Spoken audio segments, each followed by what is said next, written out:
Voltex smoke alarms often trigger false alarms due to dust, steam, or low batteries. Here's how to address these common issues quickly. Accumulated dust or steam from showers or cooking can activate the alarm. A chirping sound signals a low battery. Replace the 9-volt alkaline battery immediately. Test the alarm monthly to ensure proper function. The hush button silences the alarm for about 10 minutes. Use it only for known non-fire events. If alarms persist after using hush, reset the alarm by holding the test button for 15 to 20 seconds.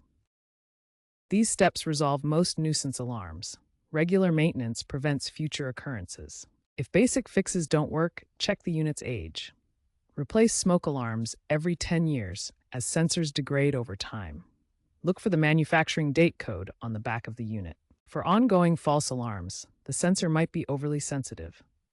Some Voltex models have adjustable sensitivity settings. Consult your user manual for instructions on adjusting or resetting the sensor.